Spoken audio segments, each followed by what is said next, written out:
అస్సలాము అలైకుం వరహమతుల్లాహ్. అల్హమ్దులిల్లా వస్సలాతు వస్సలాము అలా రసూలిల్లా అమ్మా బఅద్. అల్ ఖవాయిదుల్ అర్బా, 4 నియమాలు. మీరు గత పాఠంలో సిఫారిష్ యొక్క ప్రస్తావన విన్నారు కదా. అయితే ముష్రికులు, ప్రవక్త కాలం నాటి అవిశ్వాసులు కొందరిని ఔలియాగా చేసుకొని వారు మాకు సిఫారసు చేస్తారు, వారు మమ్మల్ని అల్లాకు దగ్గరగా చేర్చుతారు అన్నటువంటి ఏదైతే మూఢనమ్మకాలు కలిగి ఉండినారో వాటి వల్లనే వారిని ముష్రికులు, బహుదైవారాధకులు అని చెప్పడం జరిగినదో, ఇక్కడ ఒక ప్రశ్న తలెత్తుతుంది. ఇస్లాంలో అసలు సిఫారసు అన్నది ఉన్నదా లేదా? దాని సమాధానమే ఇప్పుడు ఇవ్వడం జరుగుతుంది.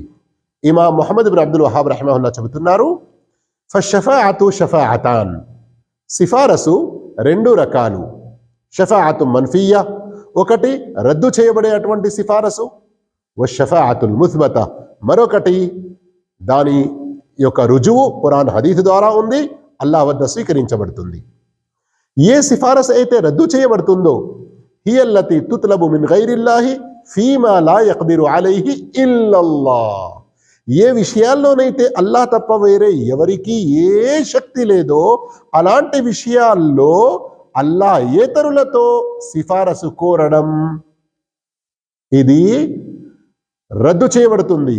అల్లాహ్ వద్ద దీనికి ఎలాంటి ఆమోదం అనేది లేదు.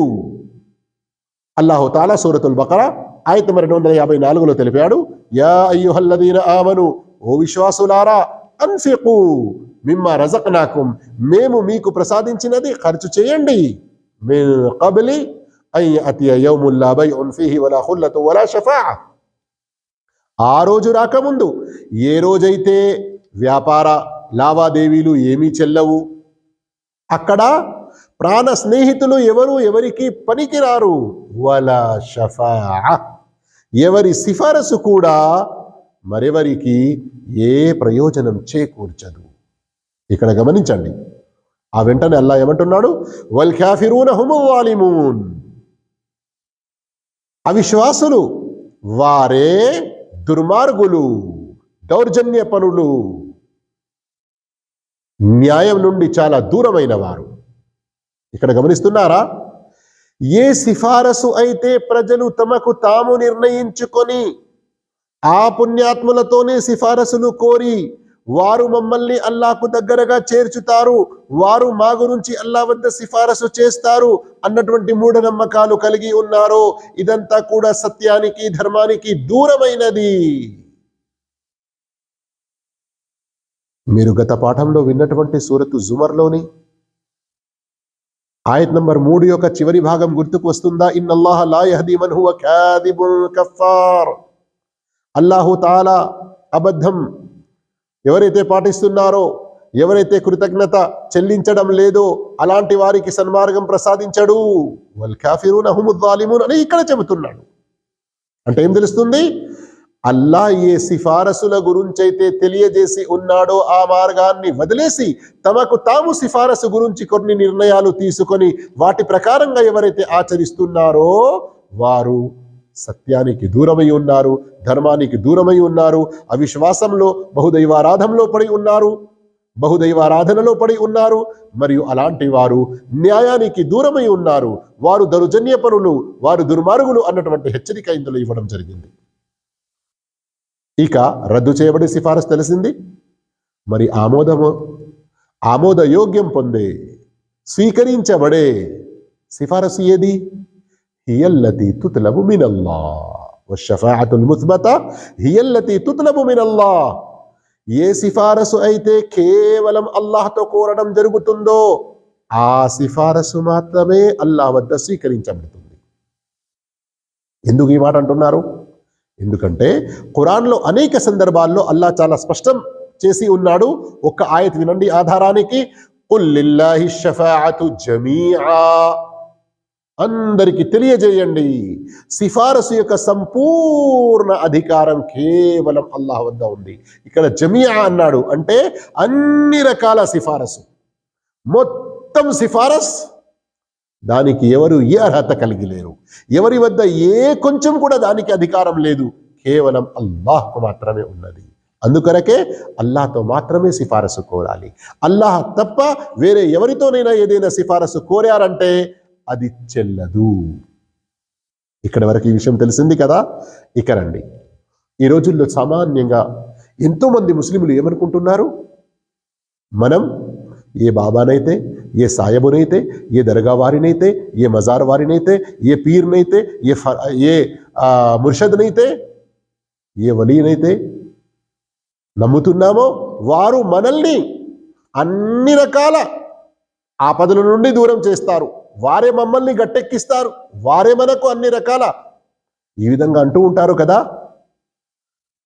వాస్తవానికి ఎవరు ఎంత పెద్ద ప్రవక్త అయినా, ఎవరు ఎంత గొప్ప వలి అయినా వారిలో ఎలాంటి అధికారం లేదు. వశ్శాఫిఉ ముకర్రమున్ బిశ్శఫాఅ.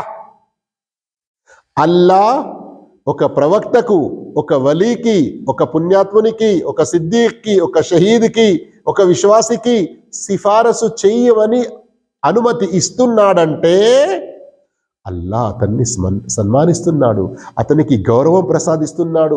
అల్లాహ్ అతనికి ఒక గొప్ప ఇజ్జత్, గౌరవం, మర్యాద ప్రసాదిస్తున్నాడు. అంటే అల్లాహపై ఎవరు కూడా తమ హక్కు చెలాయించలేరు. నౌజుబిల్లా, అస్తగ్ఫిరుల్లా. ఈ రోజుల్లో కొన్ని దర్గాల వద్ద, ఇంతకుముందు మన ఇక్కడ వచ్చి వినే అటువంటి సోదరులకు వీడియో చూపించడం జరిగింది, యూట్యూబ్లో కూడా ఉన్నది.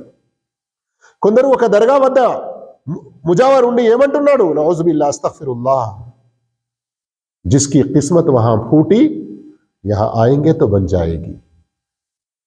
ఎవరి విధిరాత అల్లా వద్ద మంచిగా లేదో, ఎవరికైతే అల్లా వద్ద ఈ అనుగ్రహాలు లభించడం లేదో, ఈ ఖాజా దగ్గరికి వస్తే, ఈ మజార్ వద్దకు వచ్చి ఇక్కడ మొక్కుకుంటే అన్ని రకాల మేళ్ళు జరుగుతాయి. అస్తగ్ఫిరుల్లా, అస్తగ్ఫిరుల్లా. ఎంత గొప్ప భయంకరమైన కుఫ్ర్, అవిశ్వాసం మాట ఇది. గమనించండి, నేను చెప్పడం లేదు, ప్రజలు ఇలా అంటున్నారు. వారి యొక్క మాటలు, వారి యొక్క వీడియోలు ఉన్నాయి ఇప్పటికీ కూడా. సిఫారసు విషయాలలో ఇంతటి ఘోరమైన కుఫ్రుకు ఈరోజు పాల్పడుతున్నారు. వాస్తవం ఏమిటి? వశ్శాఫిఉ ముకర్రమున్. అల్లా ఒకరికి సిఫారసు యొక్క హక్కు ఇస్తున్నాడు, నీవు సిఫారసు చెయ్యి అని అనుమతి ఇస్తున్నాడు అంటే వాస్తవానికి అతడిది ఏదైనా గొప్పతనం, అతను తన ఇష్టాన్ని అల్లాపై చెలాయిస్తున్నాడు, అలా కాదు. అల్లా అతన్ని గౌరవించి, అల్లా తలుచుకుంటే ఏ సిఫారసు లేకుండా ఎవరినైనా మన్నించగలడు. కానీ నీవు సిఫారసు చెయ్యి, ఫలానా వ్యక్తి గురించి నేను మన్నిస్తాను అని అంటే అల్లా అతనికి ఒక గొప్ప హోదా ఇచ్చాడు. ఆ తర్వాత వల్ మష్ఫూఉ లహు మన్ రదియ లహు కౌలహు వ ఫిఅలహు బఅదల్ ఇద్న్.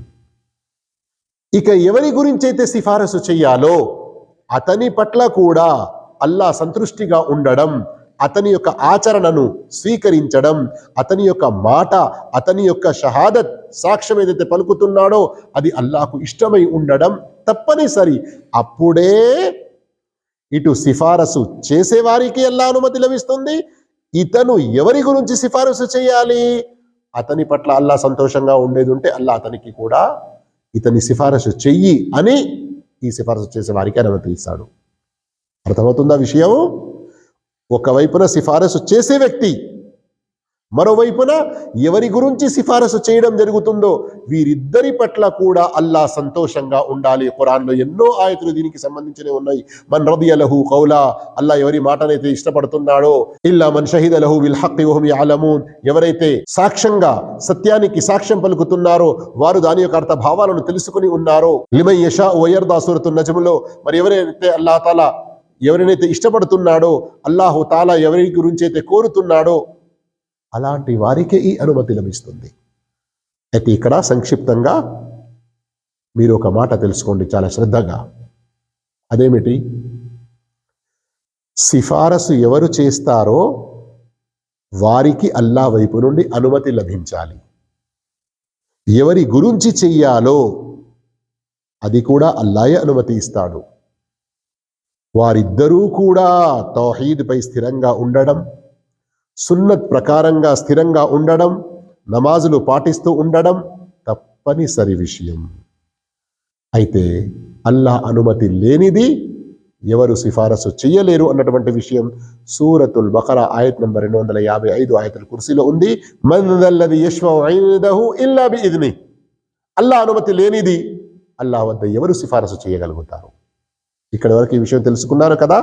ఇక రండి, ఈ రోజుల్లో ఎంతోమంది ఏమనుకుంటున్నారు, మేము ఎవరినైతే నమ్ముతున్నామో వారు ఎంత పెద్ద వలీలు, ఎంత గొప్ప స్థానానికి ఎదిగిన వారంటే వారు ఎవరెవరైతే వారికి మురీదులైపోతారో వారందరినీ నరకం నుండి కాపాడి స్వర్గానికి తీసుకెళ్తారు. వారందరినీ లెక్క లేకుండా, ఎలాంటి శిక్ష లేకుండా సమాధిలో ఎన్నో రకాల వరాలు వారికి లభిస్తాయి అన్నటువంటి మూఢనమ్మకాలు కలిగి ఉంటారు. తప్పు విషయాలు. ఒక్కసారి సహీ బుఖారీ ఇంకా వేరే హదీస్ గ్రంథాల్లో వచ్చిన ఈ హదీస్ను శ్రద్ధగా వినండి. ప్రవక్త సల్లల్లాహు అలైహి వసల్లం తెలిపారు, ప్రళయ దినాన ఎప్పుడైతే అందరూ ఒకే పెద్ద మైదానంలో జమ అయి ఉంటారో ఇంకా అల్లాహు తాలా లెక్క తీర్పు మొదలు పెట్టడానికి రాలేదు. అయితే ఆ వేచించే ఆ సమయం అనేది ఎంత దీర్ఘకాలం ఉంటుంది అంటే ప్రజలు అక్కడ ఉండి చాలా చాలా బాధలకు, కష్టాలకు గురి అవుతారు. తదును షమ్స్, సూర్యుడు చాలా దగ్గరగా అయిపోతాడు.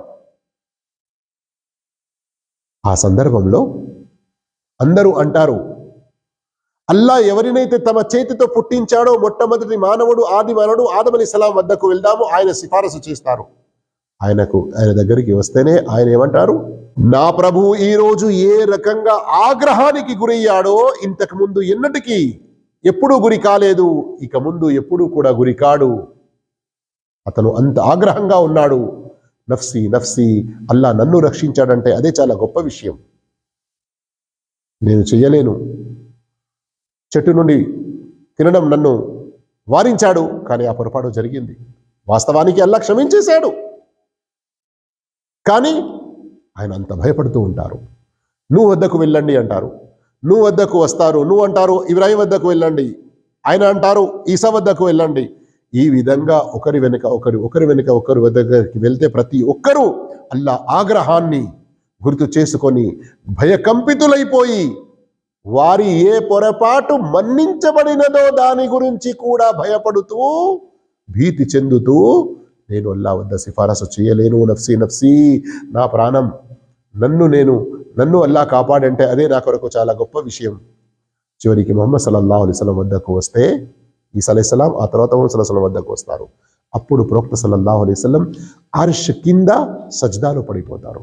ప్రవక్త సల్లల్లాహు అలైహి వసల్లం చెప్తున్నారు, చాలా దీర్ఘకాలం వరకు నేను సజ్దా చేస్తాను, అప్పుడు అల్లాహు తాలా నాకు అల్లాను ఏ రీతిలో నేను ప్రశంసించాలి, ఆ ప్రశంసల యొక్క పదాలు, హామిద్, తనా అన్నీ కూడా నాకు వహీ చేస్తాడు.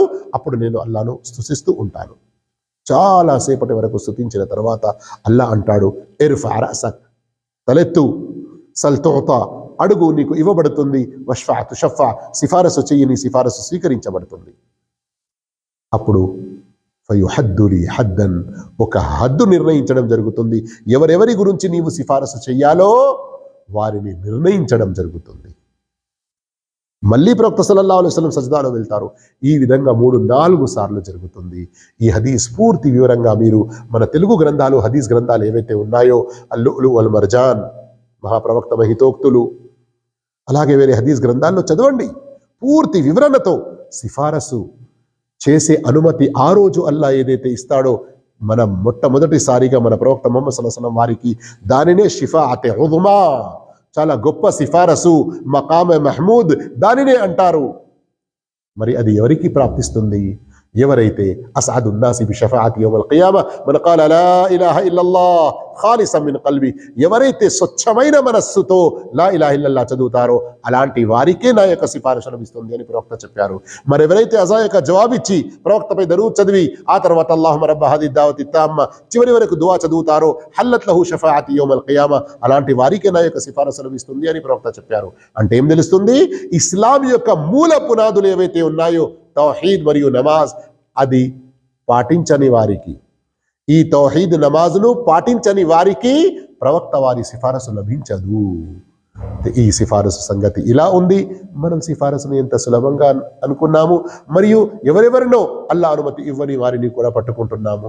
చాలా శ్రద్ధగా వినాలి. సిఫారకు సంబంధించిన చాప్టర్ చాలా పొడుగ్గా ఉంది, కానీ ముఖ్యమైన విషయం ఎందులోనైతే ప్రజలు షిర్కులో పడుతున్నారో అది మీకు తెలియజేయడం జరిగింది. ఇన్షాల్లా ఖవాయిద్ అర్బా యొక్క వేరే పాఠాలు తర్వాత వచ్చేటువంటి పాఠాలు వినడం మర్చిపోకండి. మళ్ళీ కలుసుకుందాము. అస్సలాము అలైకుం వరహ్మతుల్లాహి వబరకాతుహు.